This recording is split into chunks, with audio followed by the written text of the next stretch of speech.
Yes, it is. Yes, welcome.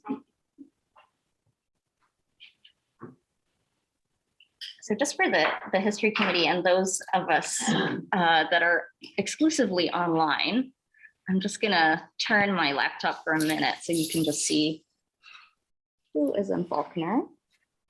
The Durhams are over there. Wonderful.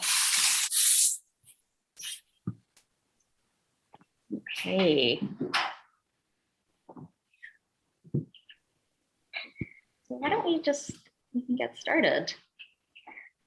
Good morning, everyone. Thank you for being here. And thank you to everyone on the Zoom chat that's here, and of course, our History Committee.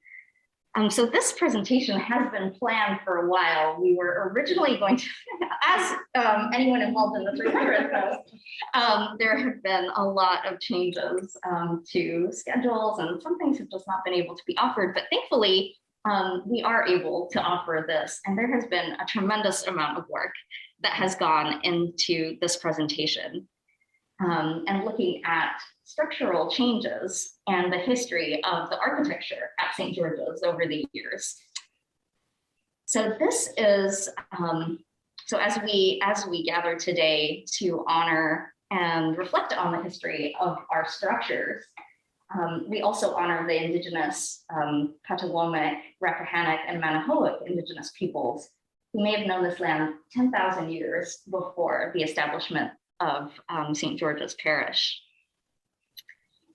The members of the History Committee today who are going to be presenting are Melena Henderson, Cindy Helton, Craig Rains, and Trip Wiggins. And they are also joined by Earl Boffman. I love everybody's backgrounds there. Yeah. Who will bring us up to date on the most recent work to make the church accessible. So for our opening prayer, we will use a beloved prayer from our Book of Common Prayer, which is Prayer for the Church. Let us pray.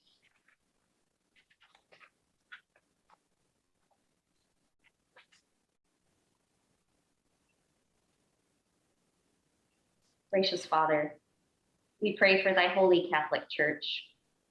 Fill it with all truth, and in all truth with all peace.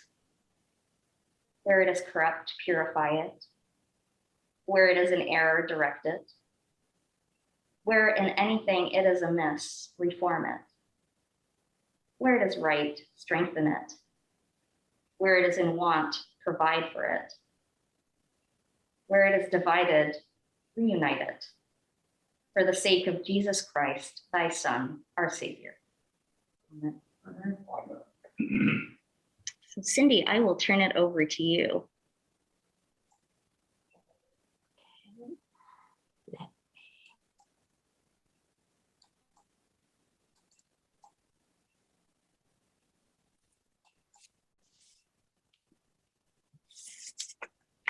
Thank you, Pastor Rita.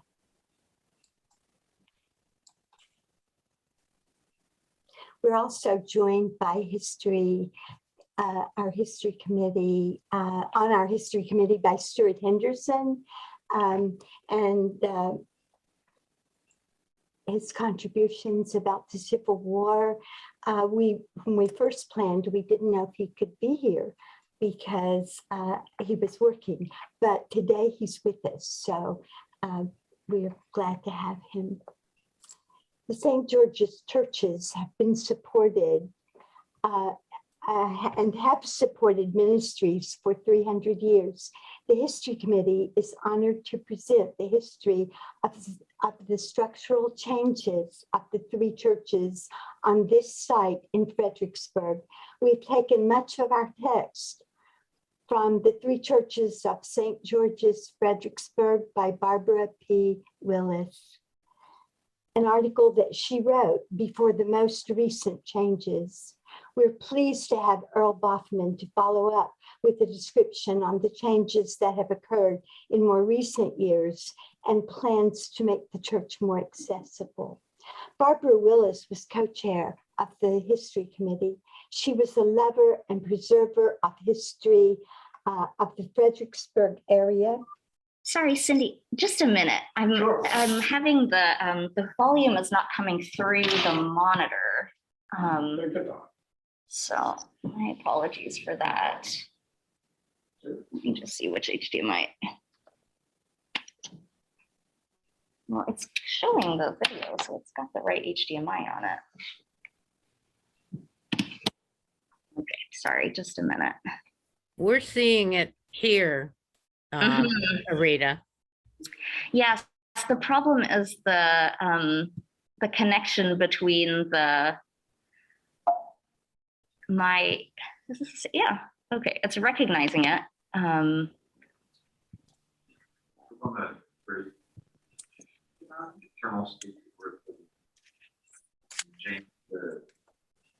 Yeah, it's selected.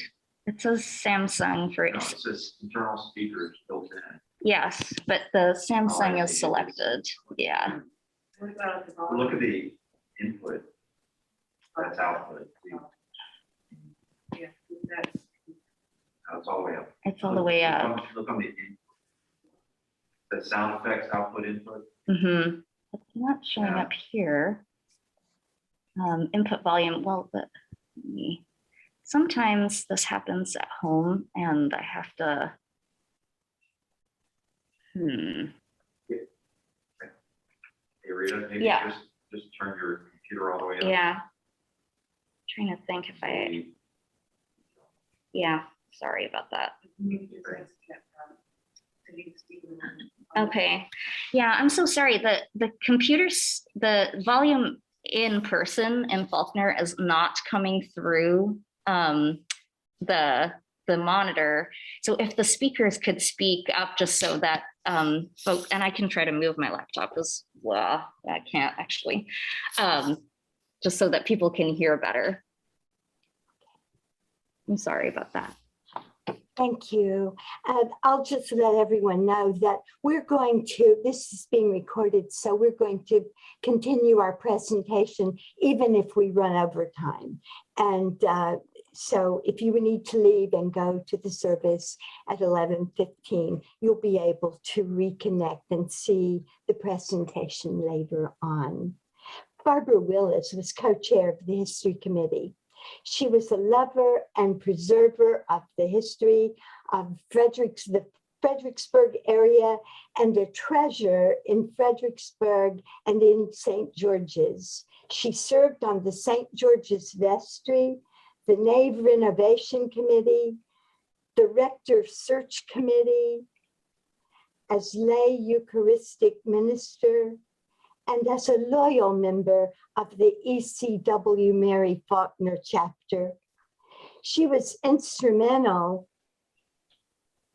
in obtaining designation of St. George's as a Virginia historic landmark and its placement on the National Register of Historic Places. The work of the St. George's History Committee is difficult without Barbara watching over us. She gently guided us with support, and from her extensive knowledge of Fredericksburg and from her files as a reference librarian and collector of all news and artifacts related to St. George's. We pause now for a prayer.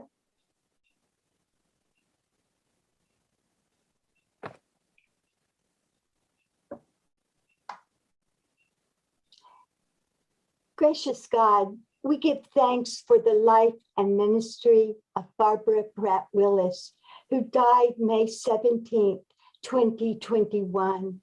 We give thanks for times past, for her work on the History Committee and in the church and community. As we remember and share some of her research and writing today, let us find comfort in our sadness. Inspire us with her enthusiasm for learning and sharing.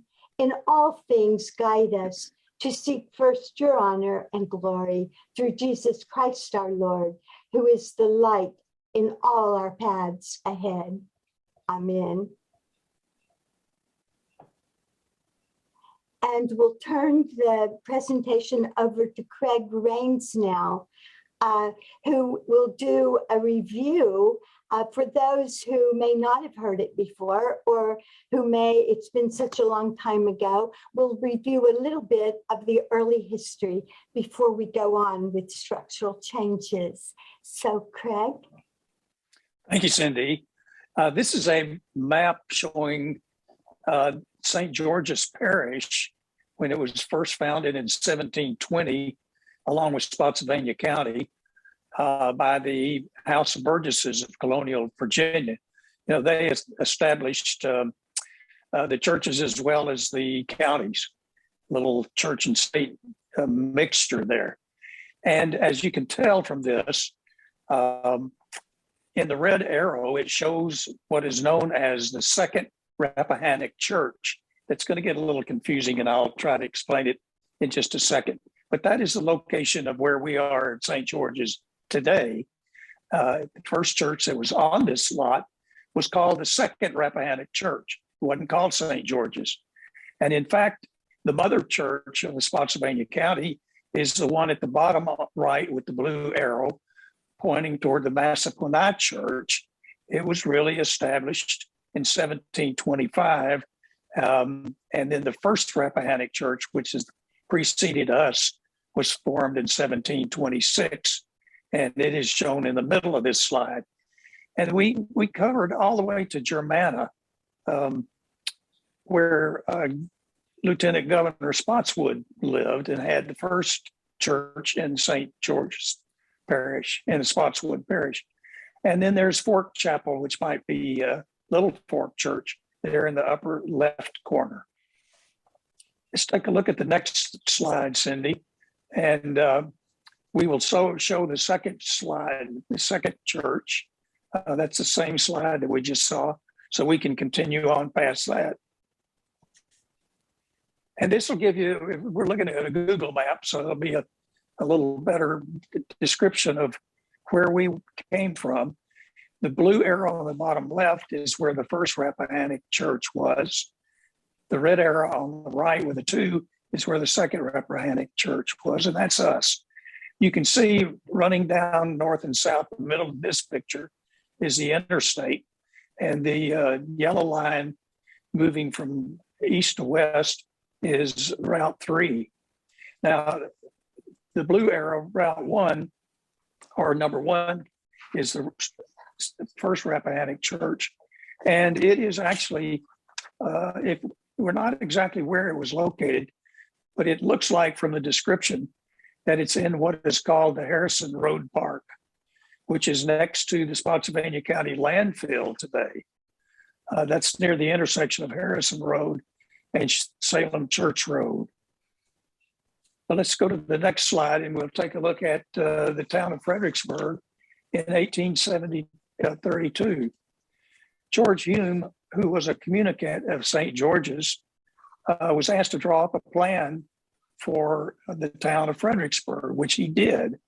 And the city fathers told him to set aside 2 lots for a future church site, which we have circled within the red circle here. The lots next to it were going to be a market square, and we have a piece of that today. Originally, the church sites, when they were laid out in 1721, both of them ran across Princess Anne Street. But somewhere along the line, the city fathers decided they wanted to trade the one on Princess Anne with the one behind our present day church to be made into a graveyard.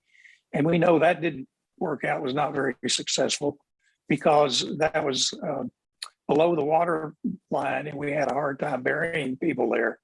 So we sold that property at the corner of George and Caroline. But George Hume drew up this plan, and he later trained George Washington to become a surveyor. In 1733, a year after this layout, the vestry at the church hired Hume to lay out the church itself, the building. And he's going to build on the upper lot, which is where we are now. And he wanted to be required by the Anglican ecclesiastical order. It had to be set east and west. So here is a drawing of what we think it looked like after he laid it out. And by the way, the vestry paid him £100 of tobacco to do his design work. This slide shows the first building that was here at George and Princess Anne Street.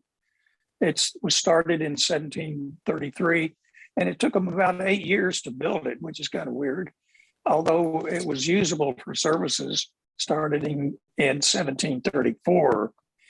Susanna Livingston of Fredericksburg was appointed sexton for the new church by the vestry. And by the way, she became a widow and inherited, she had a warehouse down by the river. She had a tavern and was doing quite well. So it was good that she did this for us.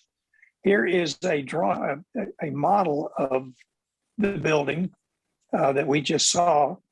And you can see that it is, you can see the dimensions by looking at the two models standing in front of it.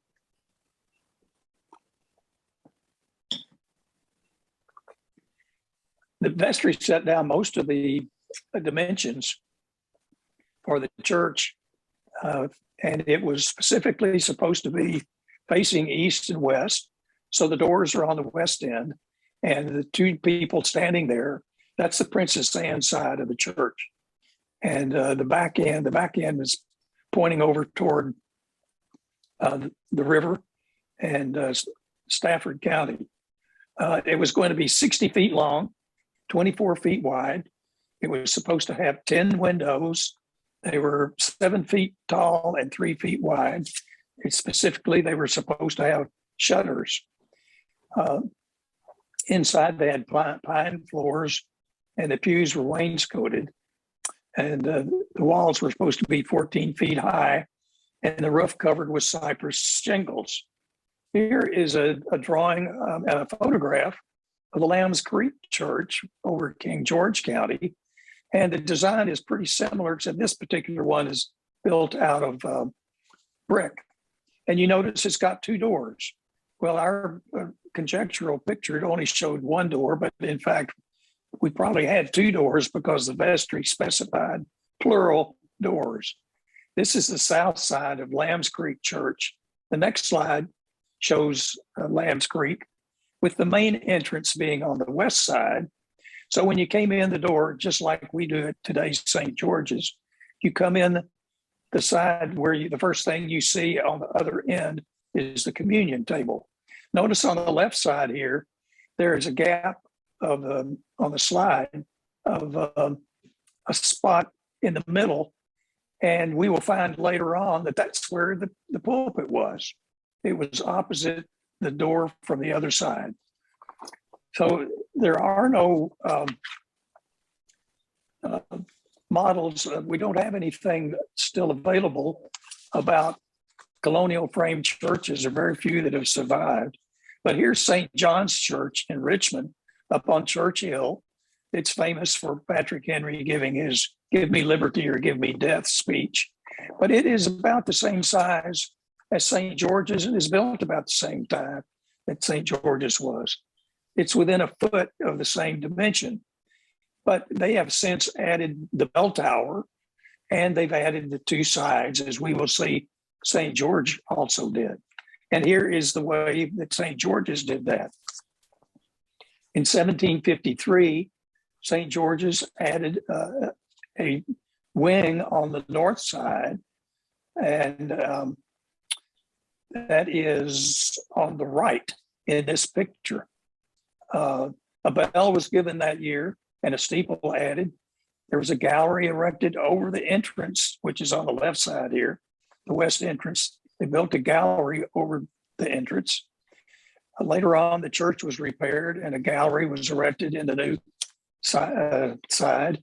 And in 1789, an addition was made to the south side of the church. So one of the communicants wrote so as to form the said church into a cross. So here it is.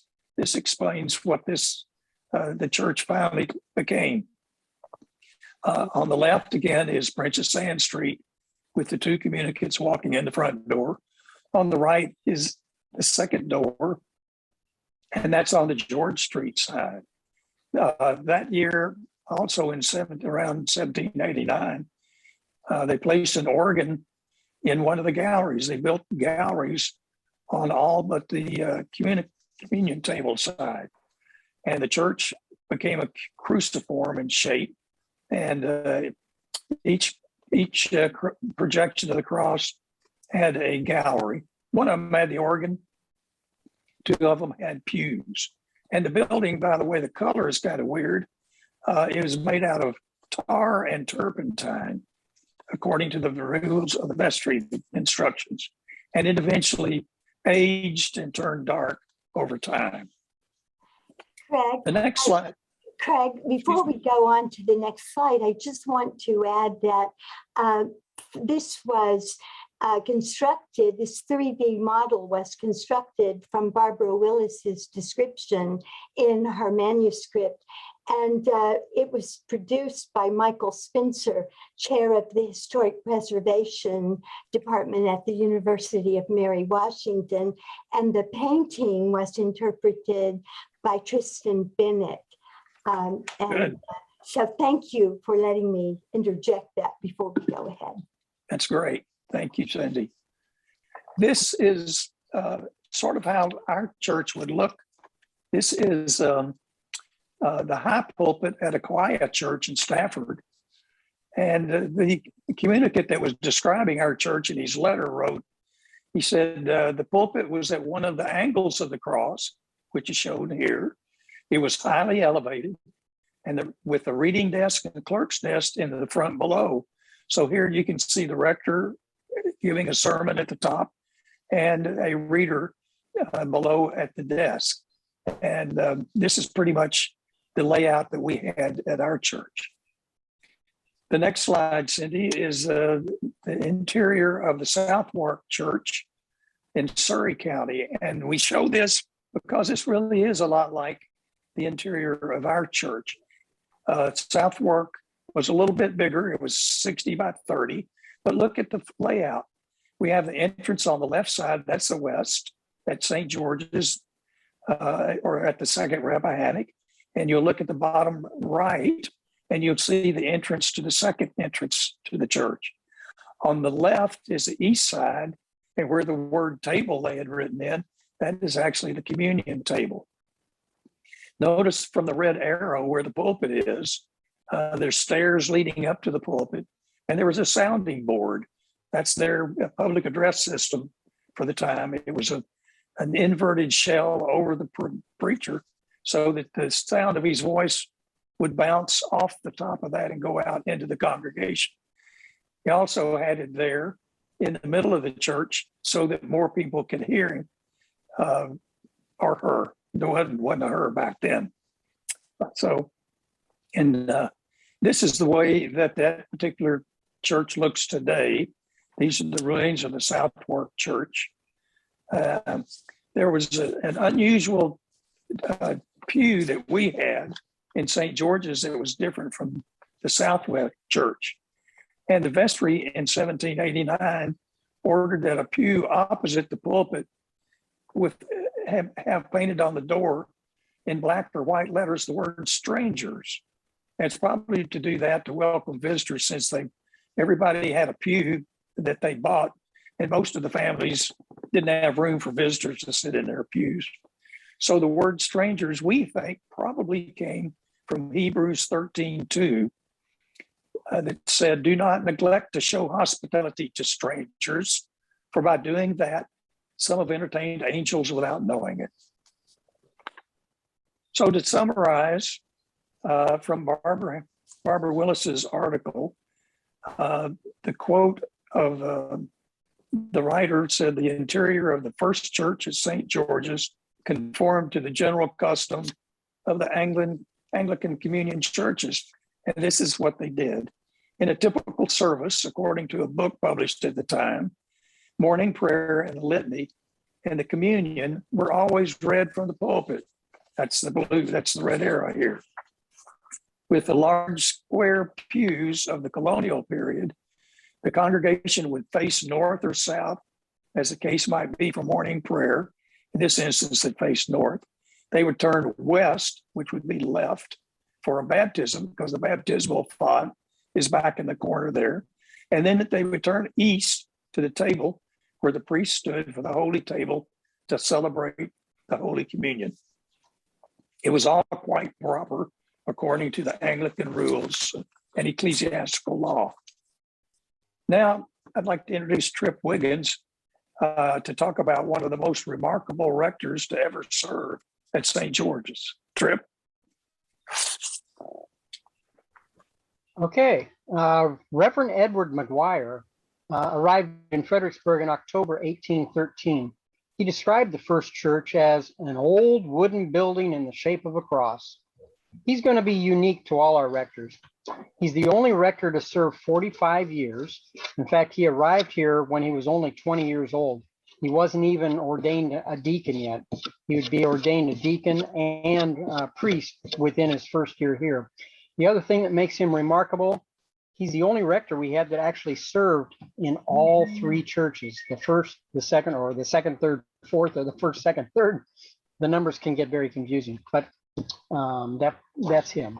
The previous year, 1812, the vestry had already decided that because such major repairs were needed, a new church would be built.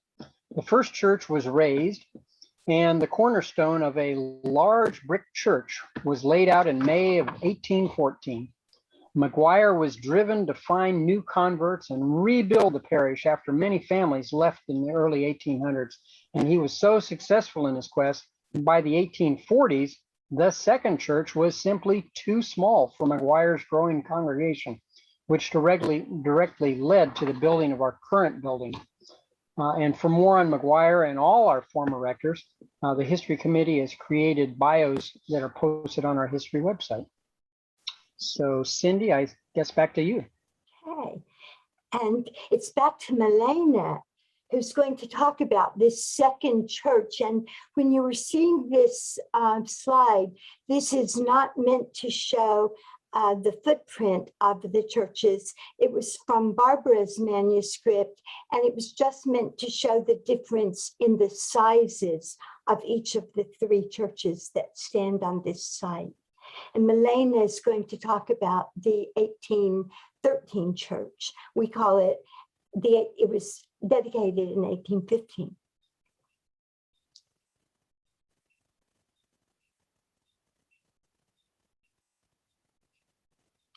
Milena, you're muted. We need to unmute. I sure am. Sorry. Thank you, Cindy. Okay. By 1812, the vestry had already decided that because such major repairs were needed, a new church would be built. The first church was raised and the cornerstone of a large brick church was laid in May 1814. Next slide. Oh, this is the Right Reverend Richard Channing Moore. On October 16, 1815, Bishop Richard Channing Moore consecrated the new church, which cost $11,000. The sale of the pews paid for the cost of building the church.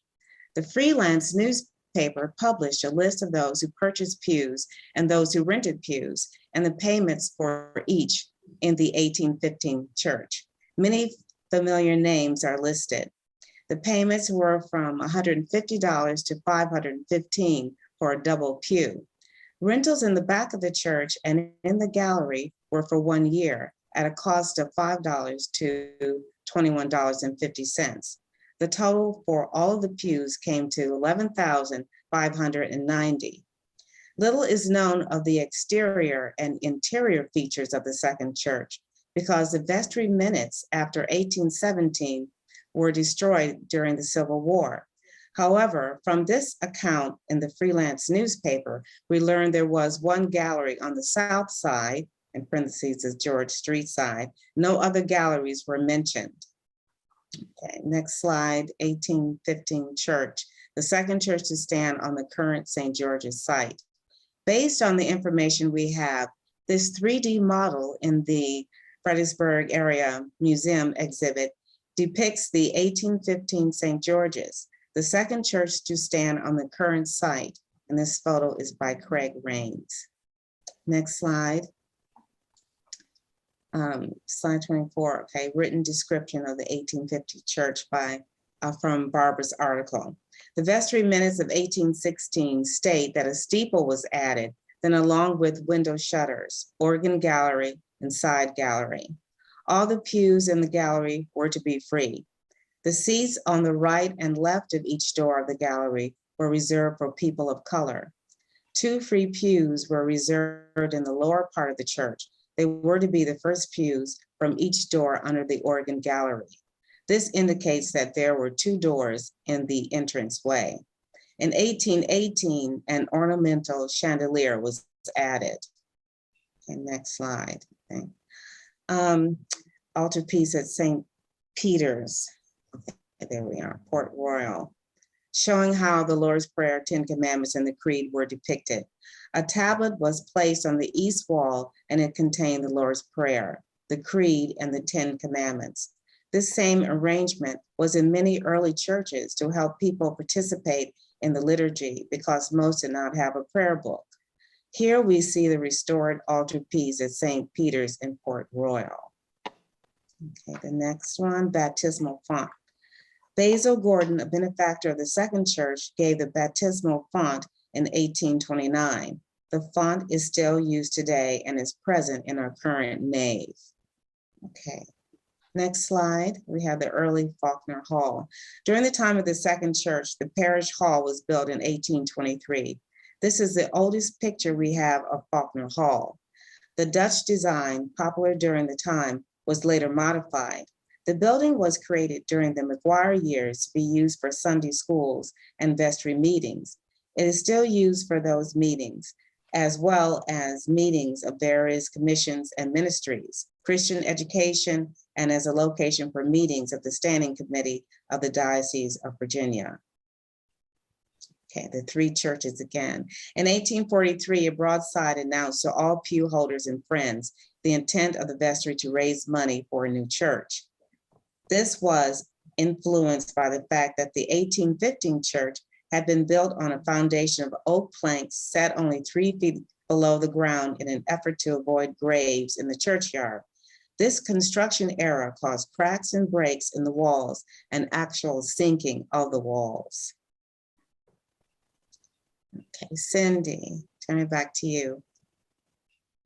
This new church, the third church to stand on this site, was begun in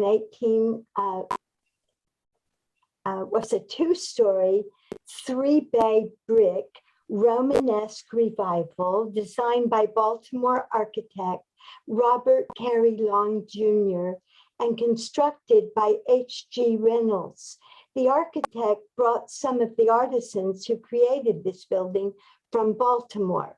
We do not have records to provide evidence of all who worked on the building, but Barbara Willis noted 2 names of artisans which were written in chalk and covered in the right-hand stairwell in the north apse. William H. Galil, WHG, and James Burham, plasterers. Baltimore, 1849. The Freelance Star published a story about the discovery of this in an article in June 1981. Bishop William Meade consecrated the building April 22nd, 1849. The cost of the building was $19,000. The sale of pews the day after consecration raised more than $24,000 and more than paid for the building. This is a photo of the building from the 1860s, and it shows the original brick. The Mutual Assurance Society of 1855 and 1857 give the value of the church at $20,000. It was only insured for $12,500. The building was described as brick, 95 by 55, with a 22-foot by 23-foot vestry room and a tin roof. And that's the little section you see on the back of the church in the lower left-hand corner. The seating plan of 1849 has survived. Though we don't know all the builders, we can look at the church through seeing those who bought pews and were in leadership. Julia Randall, I'm going to add a little section here that in addition to Barbara's description, Julia Randall is the diocesan historian and archivist at Virginia Theological Seminary. And she states, during the colonial period, Virginia church buildings, like other major structures of the period, were constructed with the experience or the assistance of slave labor. After the last vestiges of an established church ended in Virginia and the Diocese of Virginia was officially created, tax support of the church was replaced by voluntary contributions by the parishioners. The absence of tax income from the parishes, however, did not remove the churches from the diocese, or later the Virginia Theological Seminary, founded in 1823, from monetary benefit from enslaved persons. Historically, Virginia Episcopalians were slave owners, deriving much of their disposable income from the labor of their enslaved persons. Voluntary contributions to parishes, the diocese, or the seminary came from the disposable income, either directly produced by slave labor or from the economy based on involuntary servitude. From research that Ben Hicks shared, 80 pews were rented in 1849 and 10 were continued by the same families into 1939. 7 of these families owned enslaved persons. Most of them listed their work as merchants. The average price for a pew was $340, and these pews were in the front of the church compared to $312 as the average price for the other pews around the church. There were no rented pews in 1849, so all were purchased. Back to Barbara's space that we're seeing here. If you look at the top of your screen, the chancel arrangement shows the pulpit in the center, desk on either side, and table in front of the pulpit. The chancel area was in front of the church. In the area between the side pews, it follows the ancient basilica layout with the nave and the columns forming court-like space on 3 sides and supporting a rear gallery. The side galleries were added in 1854. The undercroft, now Sidner Hall, would have provided Sunday school space. In 1849, there was no cross, no altar, no candles, no flowers, no processional, no recessional as we see today. The church architecture and ceremony are an expression of our theology. In 1849, communion was celebrated maybe once a month, and emphasis was on preaching the word. The service was about 2 hours long with full litany and anti-communion. That means that we had prayers without communion for the people. The chancel reflected this central pulpit, prayers, desk on the sides, and a communion table in the front dominated by the pulpit. The service, as Charles Sidner writes, is about sorrow for our sins. The church wanted to distance itself from what it considered symbols of Roman Catholicism. Now, according to Barbara Willis, it is very likely that the original pulpit at St. George's was of the type made popular by Bishop John Henry Hobart, 1775 to 1830, of New York. This was a high pulpit reached by stairs. Now, Edward Mcguire's brother, John P. Mcguire, was minister of Bauders Church in Essex County. When the church was modernized in 1827, a Hobart-style pulpit was placed on the north wall and with the holy table in front of it. And this is a photo of that pulpit as it still appears today. A newspaper account on July 19, 1854, details a fire that destroyed the vestry room and the chancel at our St. George's Church. This is again from Barbara's description.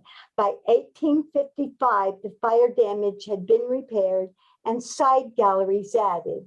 The original chancel setup must have been restored after the fire because Civil War descriptions mention a large edifice that was crowded with soldiers. They filled the chancel and covered the pulpit stairs, and the nurse is seen bolstering up a wounded soldier in the area behind the altar. So that's how we know that that pulpit with stairs was restored.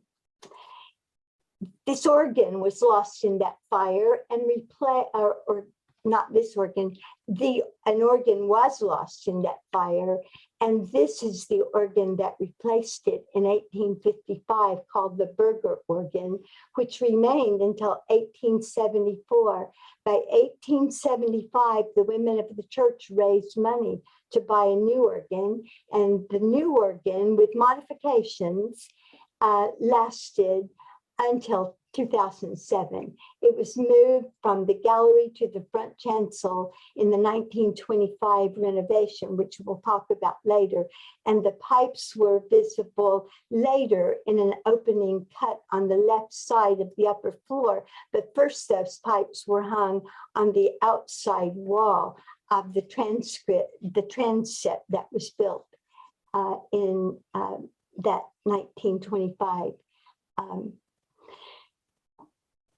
Back to the church during the Civil War, and I just wondered if, Stuart, if you're still here, if you'd like to talk about the church during the Civil War.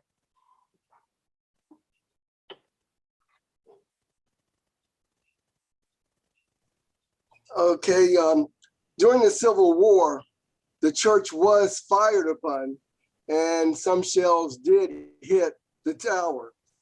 And I know in one particular instance, one artilleryman from the Union side fired a shot straight at the church, and then it veered away at the last minute. And then he persuaded the rest of the cannoneers not to fire at the steeple again. But the main use is going to be as a hospital.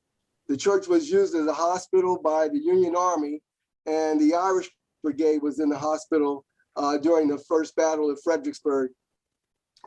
Then after that, the Union Army is going to leave. They're going to fight at Chancellorsville.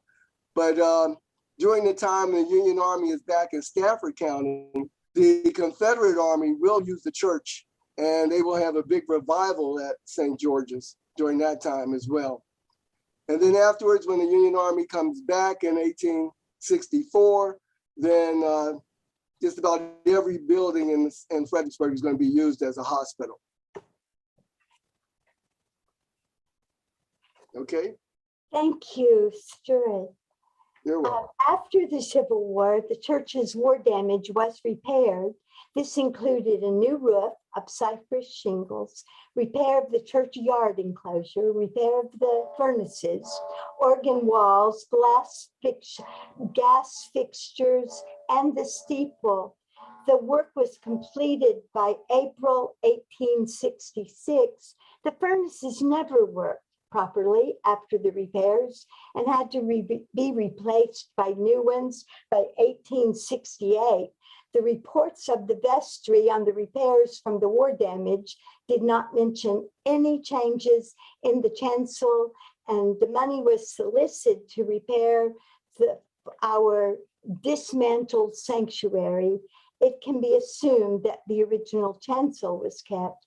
No changes are mentioned again until 1876, after the vestry gave approval for a committee to receive contributions for a memorial window to the Reverend Edward Mcguire.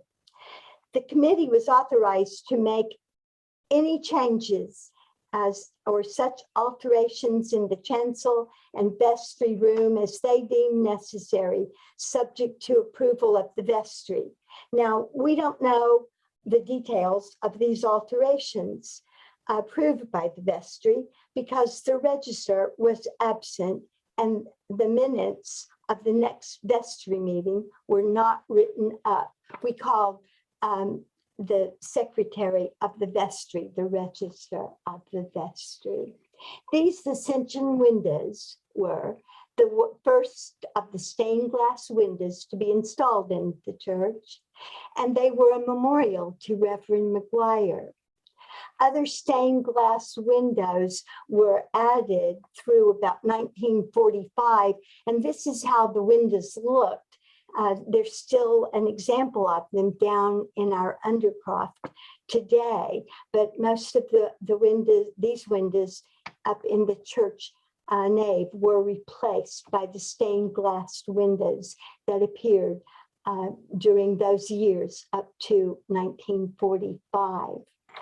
By 1890, the interior walls of the fresco, there were many changes.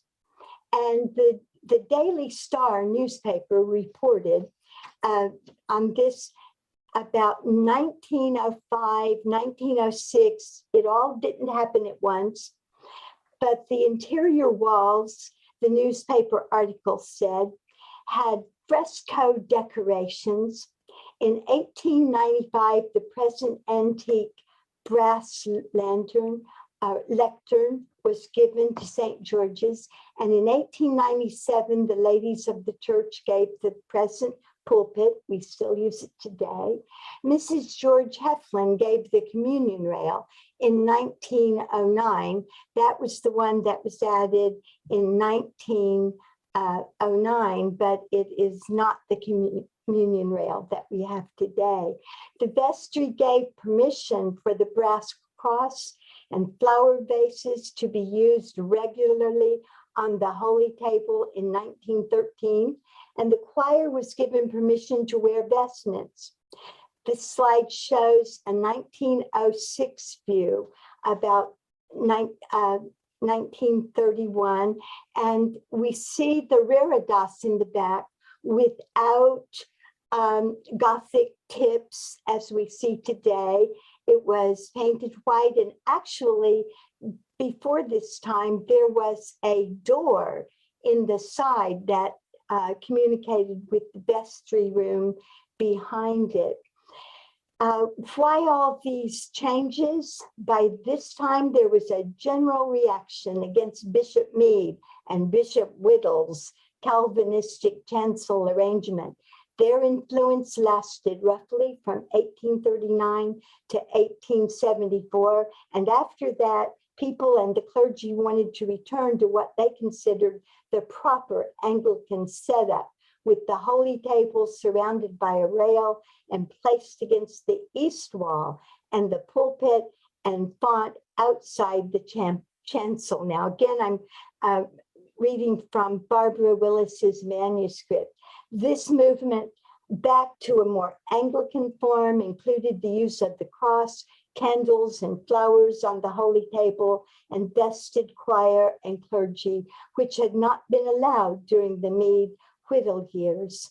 By 1921, the interior was again repainted. And by 1924, the vestry had authorized the choir to move, or had authorized the movement of the choir and organ from the loft into the chancel area. This required an arrangement of the chancel vestry room area. Philip Stern of Fredericksburg was hired as the architect to do this work. And I wanted to point out one thing that occurred during this time. There was all the frescoes and the painting on the walls of the church included a caption over the chancel, "Take heed, therefore, how ye hear," a paraphrase from the verse in Mark and the other verse in Luke. But Pastor Joe pointed out it doesn't contain, those passages don't contain the word therefore or how. And committees were being formed in reading the vestry minutes, we discover, to account for these decorations. And so we don't know exactly when that phrase was added, but it was sometime between 1906 and 1924, we believe. By 1924, the vestry authorized the choir and organ to be moved from the loft to the chancel area, and this required the rearrangement of the chancel vestry room area, and the partition was removed, and the reredos was placed in that against the east wall, and this time it had the Gothic tips added to it. This photo was taken just before the door was cut in the upper left, and afterwards the organ pipes were seen there. But the vestry room was eliminated and incorporated as part of the enlarged chancel. The ground floor window in the rear was bricked up. The exterior addition on the north wall of the chancel was changed. The stairway to the basement rooms and the vesting room were placed in the addition. The transept over to the left, which we don't see that door here, but it was added at that time, and the chancel floor level was changed. This photo was taken just before that time, and it appears to be a December photo. The beautiful altar that we have today wasn't given until 1931 by the nephews and nieces of the Honorable A.W. Wallace. He was the longest serving member of the vestry and very generous to the church, leaving a bequest to the benevolent fund, and his wife gave 9 of the stained glass windows in 1908. So this 1925 nave remained unchanged until the reredos was removed in 1954 and stored in the loft so the chancel could be repainted. It was restored and returned to the chancel in the 2000 renovation. The book cases and the pews and the kneeling benches were added in memory in the 1940s, 1947, in memory of Edgar Young.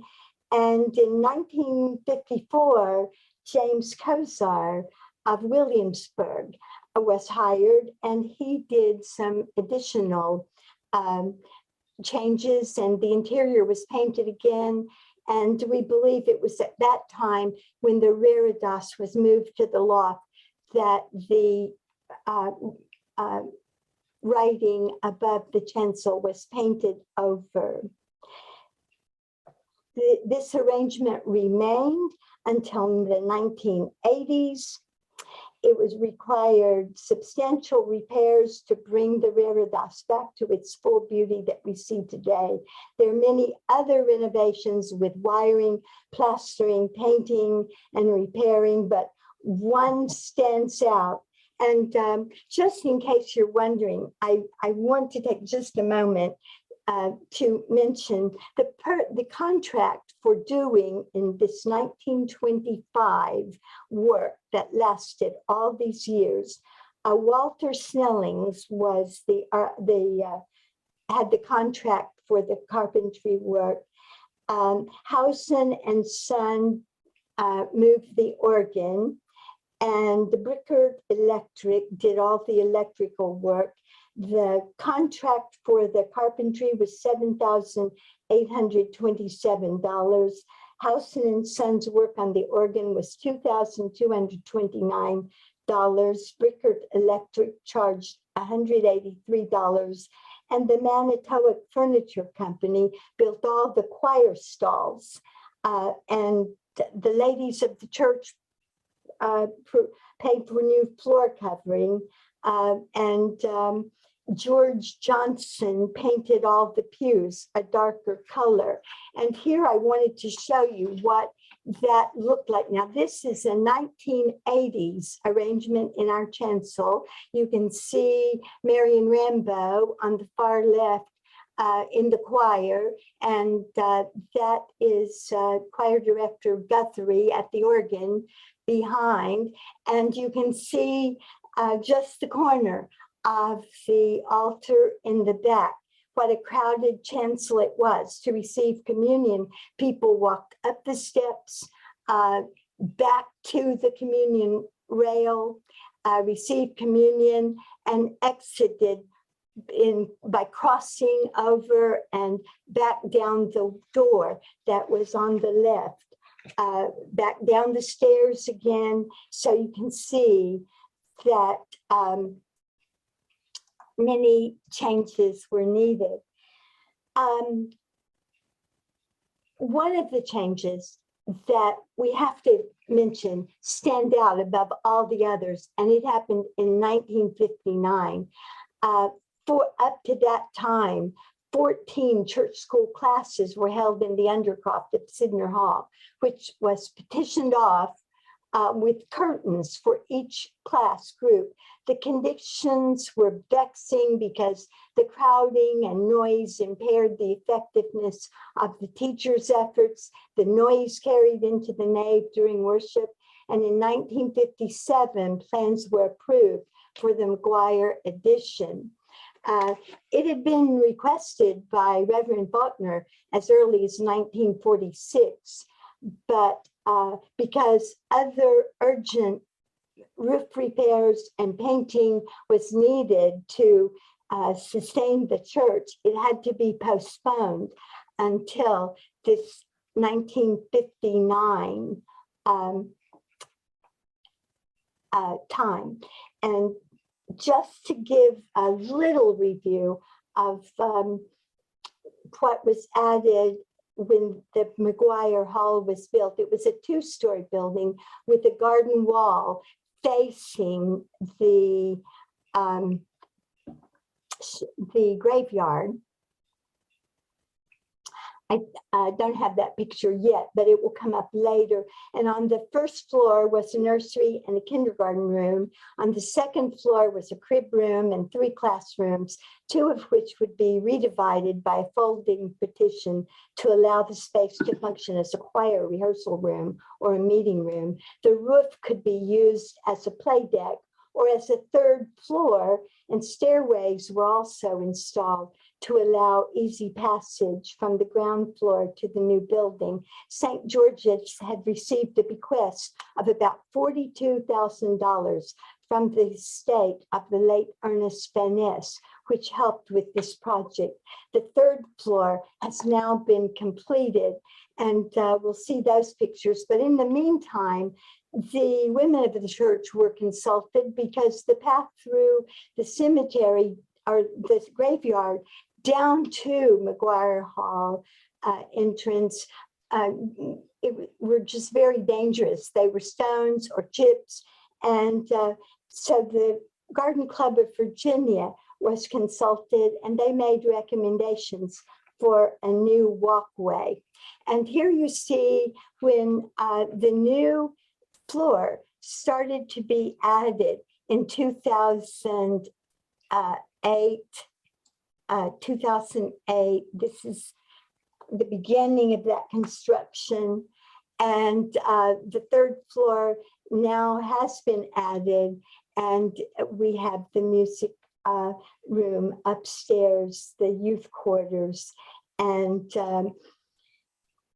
this AIM 2000 that started these changes came about as James Wolin, the architect, described the overcrowding and called for a number of liturgical changes. And the church since 1849 had endured the pulpit-centered evangelical to post-Oxford movement, the split chancel, the high altar mimicking the style of the English cathedral. All those things had to be changed. And Charles Sidner said in his description of these changes that were needed, our prayer book focuses on being an Easter people. We celebrate the Holy Eucharist as a foretaste of the heavenly banquet,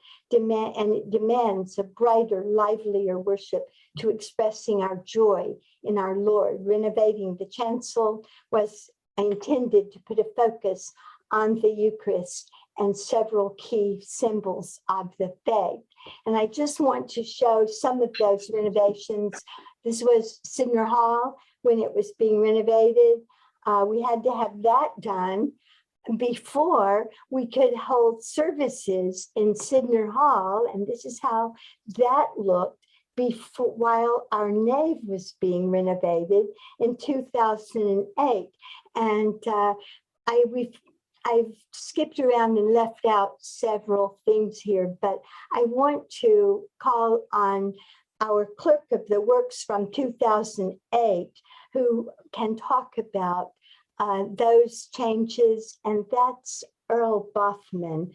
Earl, I'll stop sharing my screen so that you can share and talk about additional changes.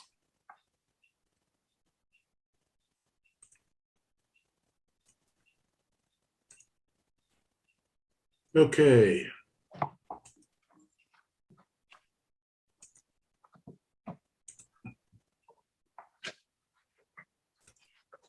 Well,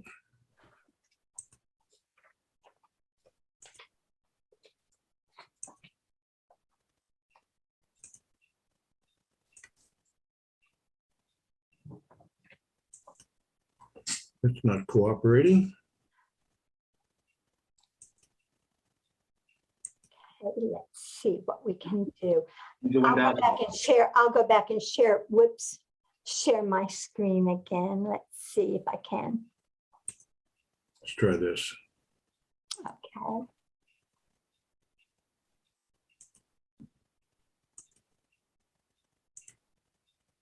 There's a little icon down at the bottom right-hand side where there's like the plus and the minus. A little further to the right, a little further. That little slideshow, that might, oh, a little further to the left, sorry.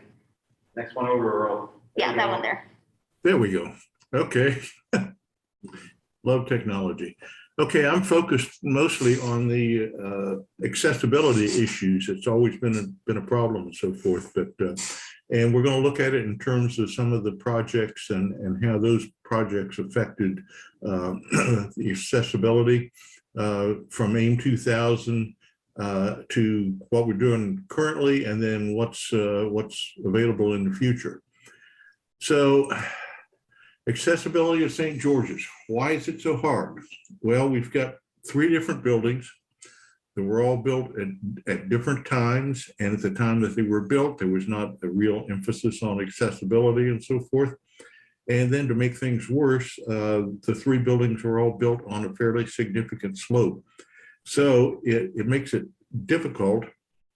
And as a result of all that, I've counted them up to be about 16 different levels that interior to the building are connected by steps only. So that's the hand that we were dealt, and that's what we're struggling or have struggled to deal with. So it was hard, but not that hard. That would be a little more difficult than what we've got even. So let's start with what happened in AIM 2000. And I have prepared a little chart here to just kind of walk us through it that shows it's divided up into buildings. So here, the main church, Faulkner Hall and Mcguire Hall on the left-hand side. And then each one is divided into the rooms and spaces inside of that. And then the third column indicates whether or not any of this stuff is accessible. And you'll see how this changes over time. Right now, when we started out before AIM 2000, we really didn't have any accessibility sort of defined as being able to get a wheelchair in there to any place in the building. So in AIM 2000, what was done, you can see this ramp that was added in front of Faulkner Hall. And the door to Faulkner Hall originally was a double door that opened on towards either side. And then you entered this little vestibule and you were greeted with another set of double doors that you had to go through. So the vestibule disappeared. We put in a single door that opens on the left-hand side there. So now we could get a wheelchair up this little ramp and into Faulkner Hall for vestry meetings or whatever and so forth. On the Sidner Hall side, this shows an old photo of the entrance into Sidner Hall and one of the original doors. And you can see the steps leading up to it. Those were what we were dealing with when we started AIM 2000. So what was done, this pillar on the left-hand side was actually moved over to the left, and this flat area was added along with the railing. So now you could come down George Street in your wheelchair or whatever and get up to the door into Sidner Hall.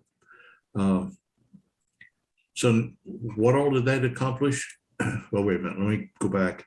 We also, there were two bathrooms off of the back of Faulkner Hall, and we made those handicap accessible. So whoops, one more thing I want to point out. This is what the nave looked like at that point. And even if you had a wheelchair in the nave, there's no place to put it. And in order to get to any of the pews, you got about a 4-inch step that you have to step up. So even if you had access to the nave, you really can't handle a wheelchair situation. So when we got done, this is what we had. Now you can get into Sidner Hall. You have access to 3 of the bathrooms that are down there, and you can get into the main floor of Faulkner Hall, and there's those handicapped access bathrooms available there. So that was AIM 2000. Next comes the elevator. It's actually a lift, and it makes a great deal of distinction whether you define it as a lift or an elevator, money-wise. So we finally came up with a way of adding an elevator, which was somewhat difficult. And here you can see on the bottom left-hand side, this is the entrance off of Sidner Hall, and then the elevator would take you up to the nave level. And as you came out of the elevator, you were greeted with this set of pews now where you could put a row of wheelchair here. The floor was lowered, and one of the pews was removed so you could get access to a wheelchair in here. And of course, not everybody wants to sit in the front pew of the church. So in the back, just before you got into the narthex, we added another set of pews where, or another accessible area where you could get a wheelchair in. So that made us, you can see the light green here. So now you can come into Sidner Hall like you could before, but now you can actually get up to the nave and out to the chancel and or up to, out to the narthex, and you've got pews that were accessible. Next came the Navy renovation that was just finished up in 2009, 2010. One of the things we did there, this is kind of a multi-purpose modification that we did. In addition to being handicap accessible and being able to roll a wheelchair up here, this serves to as an area where the children can hang out during the services and so forth, and it's quite popular. It also is now allows us enough room up here to like turn a casket around to during a funeral and so forth. So that was a major change. You saw the pictures of the chancel and Cindy's description of what it took to go to communion. You had to come up these steps to the communion rail here, kind of tuck in behind the organ console on the right-hand side. And when you finished, you had to leave by the door on this side and come back down the aisle on the cemetery side. So it was a little difficult. When we got done, now the communion rail is out here in front. You can come up the center aisle, go down either way, and come back down on the side aisles and come around and make a circle back to your seat. So much more accessible and easy to get to. Okay.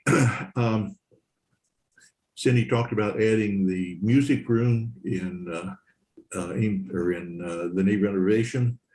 And down in this picture, it's not obvious from this picture, but you come in from the sacristy area and turn right, and you go up a ramp and then take another left, and that leads you to a bathroom here, and then there's another bathroom around the corner of that. So now we have two accessible bathrooms that you can get to in the music room, but also you now have a way of getting to them from the nave. So that's the first time we had bathrooms that you could actually get to from the nave. Another thing we did was extend the elevator up to the gallery level, primarily to give access for the musicians.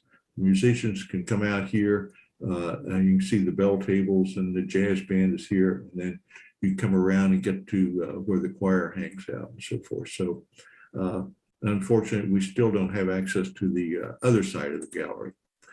So here's what we do have. Like I said, you still can't get to the north gallery, but the south gallery on Princess Anne's side, you can get to that. And now via the music room, you can get to the youth floor, and we've got those two accessible bathrooms that I talked about. So a little bit more there. All right. This is something that we're working on now. Hopefully we'll get these done here in the relatively near time frame. This shows the existing doors into Sidner Hall, and it's kind of like we used to have in Faulkner Hall. It's a double set of doors that you have to open to get in there, and you can imagine trying to access those in a wheelchair or carrying something, carrying a casserole for the potluck dinner or something like that. So we've made this a little bit easier. And what you see here on the right is the drawing, and each of these doors now is a separate one-piece door. And there's glass at the top and window down the side here, and there is a button here to open the door. So you can roll up here in your wheelchair, take a look through the glass before you barge in on something you don't want to barge in on, push the button, the door will open, and you've got access. So that's going to be a big help as opposed to trying to navigate these double doors here. So that's coming shortly. And the next thing is what's next? Well, we're looking at plans that potentially involve an elevator over near where the office spaces are on the back of Faulkner Hall. And if we implement that, that is going to get us access into the basement level of Faulkner Hall, which is used. It's really not a big deal. It's this space right here is maintenance space, basically. But the big thing is that we can now get to the preschool. We can now get to the offices, a couple more bathrooms where the offices are and so forth. So that still leaves us. You can't get into the meditation room off of the North Gallery. You can't get to the North Gallery. For those who want to serve on the Altar Guild and the Flower Guild, the sacristy is still an issue because of the steps coming in there. And the library is the same way. There's steps leading up to the library, and there's one bathroom tucked away back there that most people don't know about. But if we could do that, at least you've got ways to get to a lot of these different spaces. Now, there's still some challenges.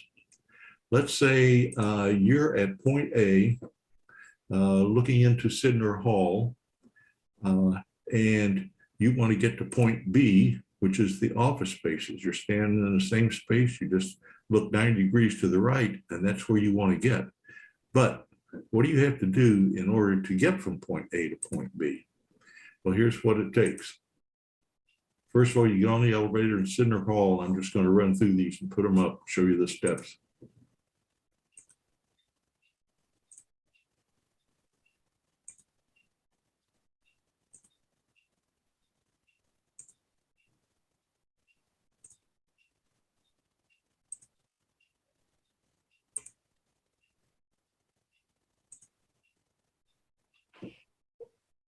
You can see how difficult that is.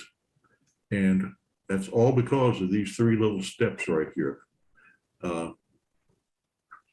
You just can't navigate these things with a wheelchair.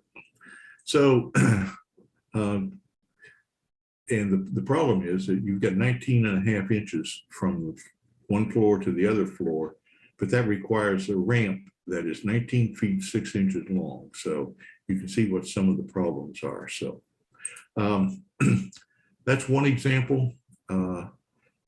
Improvements, we continue working on it and making improvements as we go along. But there are still physical limitations to what is feasible. We've got to work with what we've been given. So that's my story, and I'm sticking to it. So back to you, Cindy. Thank you, Earl. That concludes our presentation. Pastor Rita. Hi. So do you have? Yeah, we have a couple of questions from folks here in Faulkner Hall. Hey, Cindy, it's David. I looked on the St. George's History website, and I didn't see a page that had a chronological listing of all of the things that you highlighted with the changes to the various structures. I was wondering if one exists, and if one doesn't exist, if that's a project that seemed worthy. Thank you, David. There are several of them, actually. One is, I'm not sure how to tell you to get to it, but if you look at chancel changes in the index, you will go to that and it will highlight a number of those things that I just went through. But they are there on the website. And we are very grateful to Ben Hicks. I didn't mention him, and I should have. He has maintained this digital archive where we can store things. It's all not there, but much of it is. And we are so grateful to him. Are there any questions from anyone else in Faulkner? No. And I see Pam has a question. Thank you, Arita. Actually, I have a comment around AIM 2000. The question may come into people's minds why we couldn't get to more of those accessibility issues in around the time of AIM 2000. And what Earl didn't mention there was we were faced with basically a crumbling physical plant. We had to replace the entire HVAC system. I remember a winter when we had to put plastic up on the windows in the Sunday school rooms in order to hold Sunday school. It was that cold that winter. And had it not been for Robert B. Payne holding together our ancient boiler down in the machine room off Sidner Hall, honestly, they held it together, I swear, with chewing gum and baling wire. They kept us operating for years, but those changes had to happen first. And they weren't very glitzy and they weren't pretty and shiny, but we just didn't have the money to go on and do all that was originally intended in I think it was originally a $1.2 million project plan. That was the overall plan, which in today's dollars would be somewhere over $2 million. So it was a big lot that had to be done. So we wished for more and just couldn't get there. I just want to thank the History Committee. And this was a fantastic presentation, and I'm delighted that this has been recorded so it can be shared with other people. I think this is such important work for our congregation to know. And I certainly learned a lot from the presentation. And your work, I think, speaks to a really important part of St. George's identity, which is the sense of being a historic church. And part of that is having a historic building and all that involves, the joys and the challenges. And I'm just so grateful for your work and your commitment to keeping this knowledge and this history alive and in conversation.